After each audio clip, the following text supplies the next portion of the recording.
જય શ્રી કૃષ્ણ ભક્તજનો, આજે હું તમને એક સરસ મજાનો પ્રસંગ સંભળાવી રહી છું. તો તેનું નામ છે કાન્હો પાત્રા. તો ચાલો આપણે આ પ્રસંગને સાથે બેસીને સાંભળીએ. એ ગણિકાની પુત્રી હતી. યૌવનને આંગણે ઊભી હતી, પણ એના જન્મ સંસ્કાર જાણે જુદા હોય એમ લાગતું હતું. એની માતા શ્યામાની વિલાસવૃત્તિ એનામાં ન હતી. ઉછરી હતી તો એ જ ઘરમાં, એ જ વાતાવરણમાં, પણ જેમ જેમ એ મોટી થતી ગઈ તેમ તેમ એનો આત્મા જાગૃત થતો ગયો. શ્યામાની રહેણી કરણી પ્રત્યે એને અરુચિ ઉત્પન્ન થતી ગઈ. જાણે કાદવમાં કમળ વિકસી રહ્યું હોય એમ એનો જીવન વિકાસ થઈ જતો હતો. રંગરાગ પ્રત્યે એનું મન વળે એ માટે શ્યામા પ્રસંગોપાત મીઠી વાણીમાં લાડથી ઘણું ઘણું કહેતી, પણ કોણ જાણે કેમ એના મન પરથી એની જરાય અસર જ નહોતી થતી. શ્યામાએ એને નૃત્ય અને સંગીત શીખવ્યા હતા. એ બંને કલાઓ શીખતા એને અનેરો આનંદ થયો હતો. યૌવન હતું, પણ યૌવનનો ઉન્માદ ન હતો. રૂપ હતું, પણ રૂપનો ગર્વ ન હતો. જીવનને આંગણે વસંત ઝૂમઝૂમ નાચી રહી હતી. સંગીતની સુમધુર સુરાવલી વાતાવરણને મુગ્ધ બનાવતી, પણ એ સંગીતમાં વિલાસ ન હતો, ભક્તિ હતી.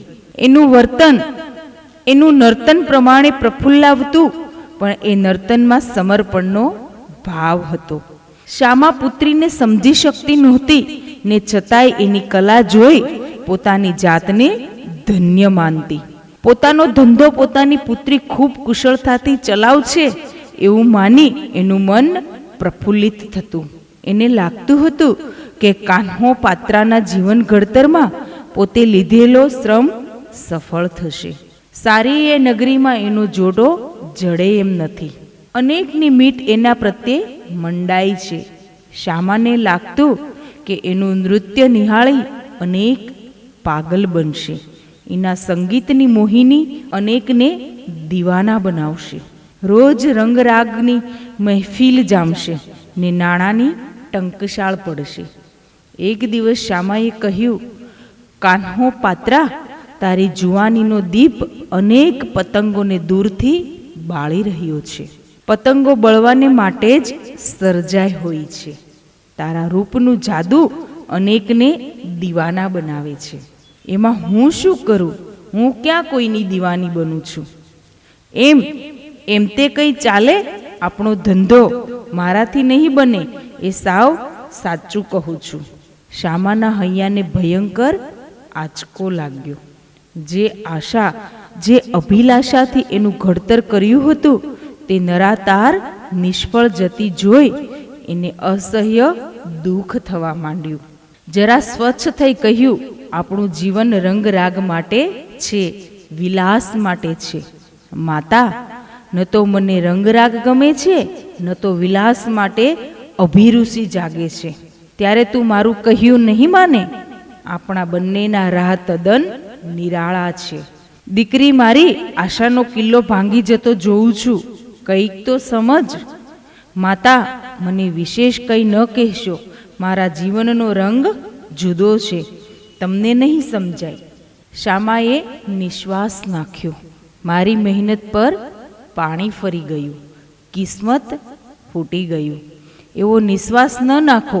તમારી મહેનત બરબાદ નહીં જાય તો શું આબાદ થશે? હા, શું કહે છે? વખત આવીએ એ તમને સમજાશે.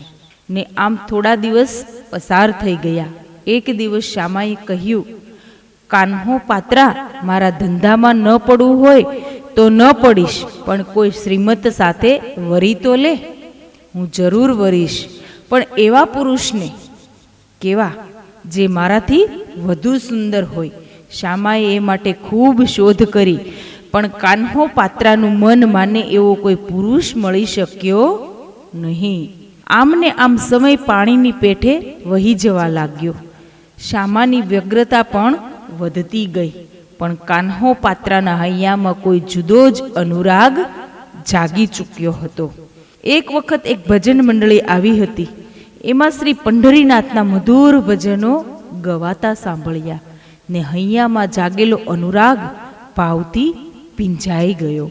શ્રી પંઢરીનાથના દર્શન કરવા માટે એ પંઢરપુર ગઈ.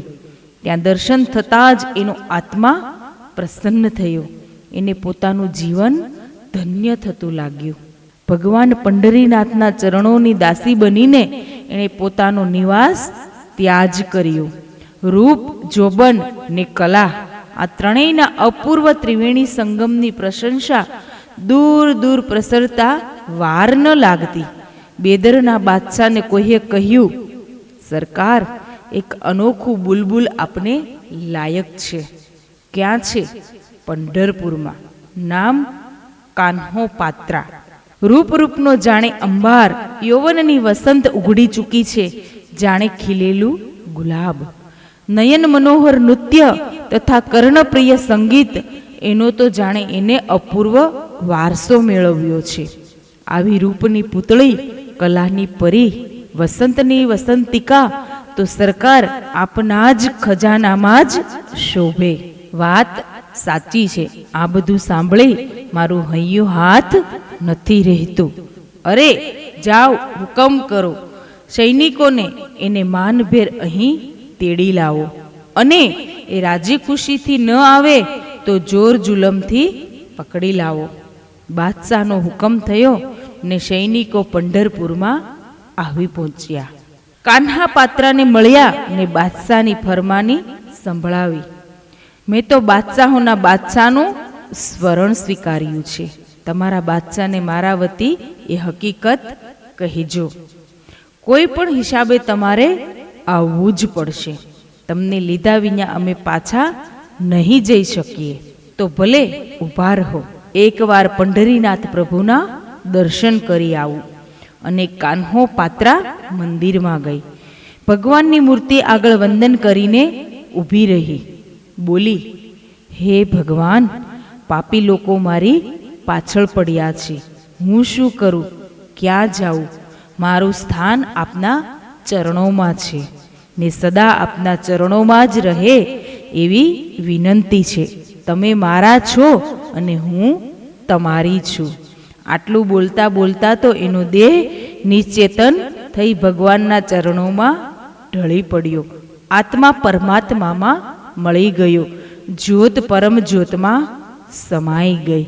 જય પંઢરીનાથ. જય શ્રી કૃષ્ણ.